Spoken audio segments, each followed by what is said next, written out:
ridiculously low. And the Atari guy said, okay, how about 85 cents a share?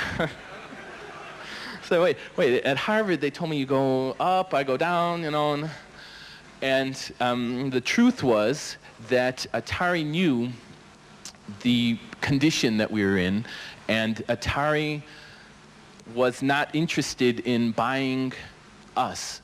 Atari was interested, for reasons of its own, in buying just the machine. They didn't want to buy the group, they wanted to just get the technology. Now we're down to the last few days before the end of, the end of the agreement, where we either have to come up with the bread for Atari, or they would get the company.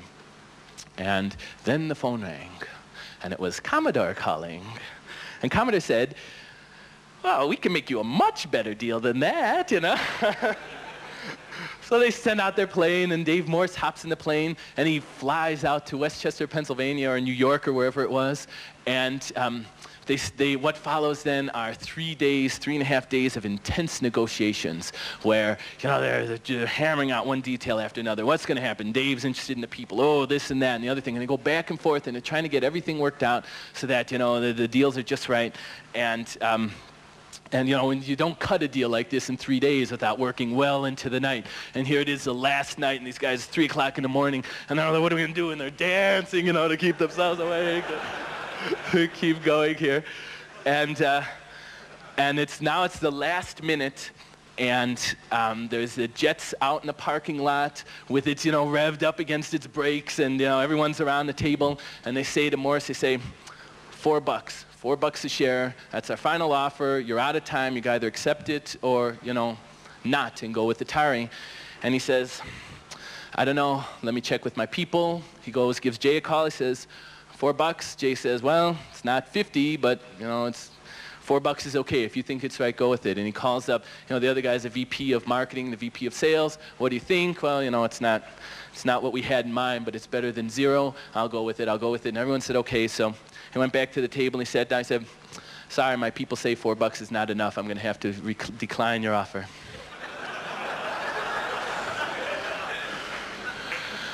They said, well, how about for a quarter? He said, okay. I don't know about you guys, but I would not have the nerve to look down a barrel of a gun like that. So they write him out a check for $500,000. He hops in the jet. He flies back to Atari headquarters. He walks in the front door. The lawyers are big fat lawyers with their huge cigars. Morse, yeah, glad to see you. Come on in. We got some papers for you. He takes that check. He slams it down on the table. He says, see you, boys. I got a plane to catch. Yeah! God! Oh! And all of a sudden there was Commodore, and there was money. Yeah. And then there was a big building and the blueprints. Remember the blueprints? Yeah. This is how we're going to do the offices. And how do you want to do software? How do you want to do hardware? That was Los Gatos building. We went back to Commodore to negotiate the future of the machine and the closure of the deal. And Dave Morse told me, don't insist on an expansion port. I says, but Dave, we've got to have an expansion port.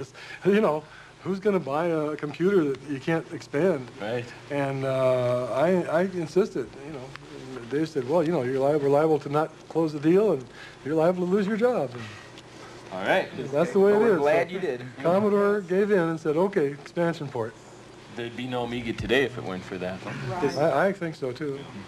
So the getting of the machine to slide from a game machine into a business machine happened relatively effortlessly, like I was saying, for 2 reasons. First of all, because the hardware guys were smart all along, and second of all, because the base of the operating system was designed such that it could do that. We had a multitasking, library, device, interrupt-driven, preemptive, priority-based operating system in a game machine. So how did it happen? I mean, where did that come from? I mean, I know where it came from for me. I joined the company because it was a dream that I wanted to chase.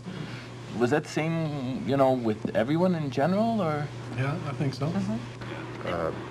To say that it was just a family atmosphere doesn't really say it, but I think that there was, I was just thinking, working late at night, working on a CES, and it wasn't, we've got to get this done or the company's going to fail. It was like, of course we've got to get this done. This is it's our collective effort. This was I don't know how to describe it, but there was camaraderie, family. It doesn't really describe it, but there was people.